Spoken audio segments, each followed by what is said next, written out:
Finalmente habían llegado. Dios les había prometido esa tierra. La travesía por el desierto fue un infierno. 40 años vagaron como proscritos por haberse rebelado contra la voluntad de Dios. Pero el momento llegó al fin. Jericó, la puerta de entrada de la tierra prometida, estaba frente a ellos. El caudillo tuvo dudas. La ciudad parecía inexpugnable. Enormes murallas bien defendidas, hombres bien armados.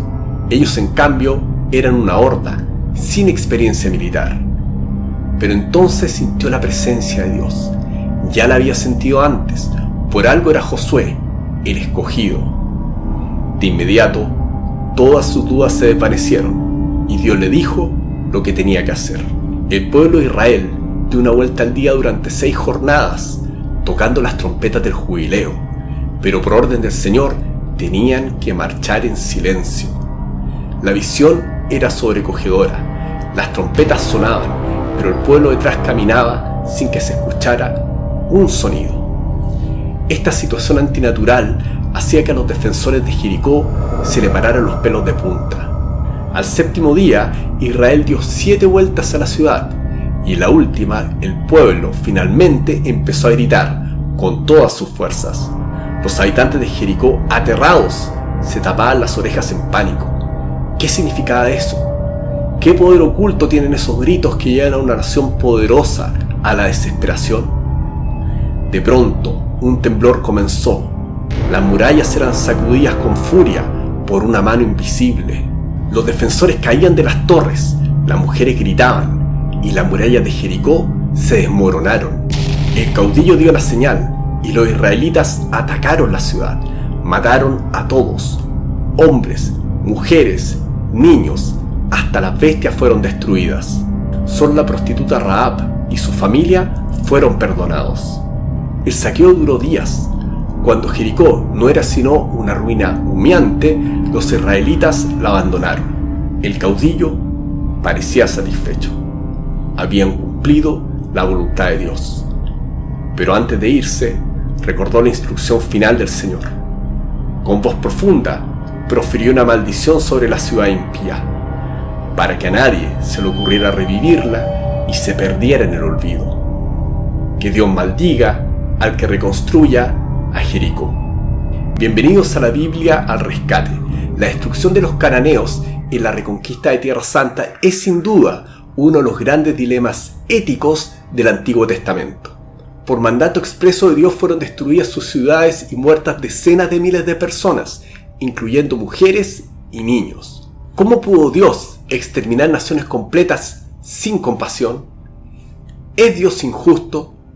¿Quiénes eran los cananeos y por qué Dios quiso su destrucción? ¿Quiénes eran? Los cananeos eran un conglomerado de pueblos descendientes de tribus semitas que fueron arrastrados hacia el sur después de la conquista del Imperio Babilónico. A pesar de que estaban divididos en varios reinos independientes, los cananeos tenían una cultura en común. Eran fuertemente patriarcales y practicaban la poligamia. Sus ciudades eran poderosas y prósperas, sostenidas por una economía agroganadera y complementadas por el comercio, que por su ubicación estratégica era muy importante. Un dato curioso: en las escrituras se menciona que entre su población había gigantes que tomaron parte activa y relevante en la guerra contra Israel. Para más información sobre esto, ve mi programa sobre el tema, link en la descripción. Como guerreros eran pueblos temibles, tanto que los israelitas no querían al principio enfrentarlos, y solo con la ayuda directa de Dios pudo concretarse esta conquista. Según la Biblia, los cananeos eran descendientes de Cam, el hijo de Noé. Después del diluvio, Cam se burló de su padre cuando éste se embriagó. Como castigo, Noé lo maldijo. Su descendencia sería esclava de la de sus hermanos. Una maldición que se cumplió con la conquista de Canaán por los israelitas. Y acá llegamos al meollo del asunto. ¿Por qué Dios ordenó su aniquilación? ¿Qué hicieron los cananeos para merecer la ira de Dios? ¿Por qué fueron destruidos? Primero, hay que aclarar que Dios no le pidió a su pueblo que exterminara a todos los cananitas, sino solo a los que ocupaban las tierras que fueron destinadas para Israel. De hecho, estos pueblos sobrevivieron mucho tiempo después del éxodo. Segundo, Los cananitas eran de una depravación moral extrema. De hecho, antes de entrar en Tierra Santa, Dios le indicó expresamente a los israelitas que no tenían que imitar sus costumbres. Los cananeos practicaban relaciones sexuales con animales, la prostitución en templos y lugares sagrados, la adoración de ídolos, el incesto. Además presentaban una curiosa inclinación por todo lo esotérico y lo oculto, como los hechizos y la adivinación a través de los muertos, que estaba expresamente prohibida en la Biblia. Pero su degradación moral llegaba a su máxima expresión en su religión. Practicaban el sacrificio humano de niños a sus dioses Baal y Moloch. Su fanatismo llegaba a tal grado que incluso ofrecían sus propios hijos en este espantoso ritual. En la macabra ceremonia, los infantes eran entregados por sus padres y colocados en los brazos de bronce del ídolo, donde se les prendía fuego. Luego, un mecanismo los lanzaba hacia el interior de la estatua, donde eran consumidos.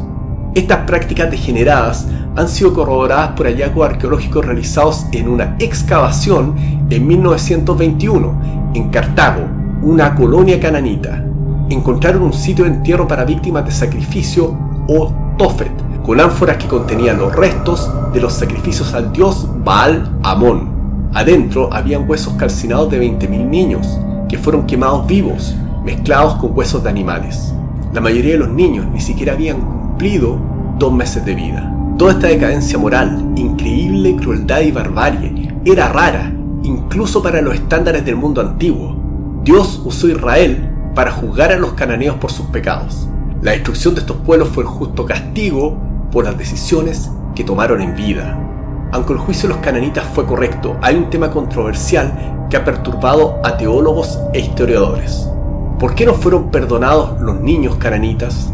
Dios fue explícito. En muchas de las ciudades conquistadas no se perdonó a nadie, ni hombre, ni mujer, ni niño. ¿Por qué Dios mandó algo así? ¿No son los niños inocentes? ¿Hizo Dios pagar a los hijos los pecados de sus padres? Muerte de los niños cananeos. Primero, recordemos que solo Dios es el dueño de toda vida y tiene derecho de tomarla de acuerdo a su juicio justo y perfecto. Segundo, bíblicamente los niños de Canaán son inocentes de los pecados de sus padres. Un niño no tiene conciencia aún de lo que es bueno y malo y por lo tanto no puede ser juzgado. La razón de la matanza de los niños no es dicha explícitamente en la Biblia, por lo que solo podemos conjeturarla. Algunos autores indican que Dios pudo considerar las enfermedades de los niños transmitidas por los excesos sexuales de sus padres y que podrían haber contaminado al pueblo de Israel y generar una pandemia de proporciones épicas. Pero la razón más válida es probablemente la que explica el autor David Miller. Fue un acto de compasión. Si los niños no hubieran muerto, hubieran sido criados por sus parientes cananitas. En este esquema, es seguro que se hubieran convertido en fieles representantes de sus corrompidas costumbres, poniendo en riesgo su salvación. Esto es algo difícil de comprender, pero recordemos que nosotros tenemos un conocimiento limitado e imperfecto del mundo. Dios, por el contrario, es el poseedor de la sabiduría absoluta, conoce el inicio y fin de todas las cosas. Si Él decidió la muerte para esos niños, es porque era el camino más piadoso a seguir. De lo contrario, existía la certeza divina de que los niños iban a seguir vidas inmorales y el precio de esto hubiera sido su condenación eterna. Y con esto terminamos el capítulo de hoy.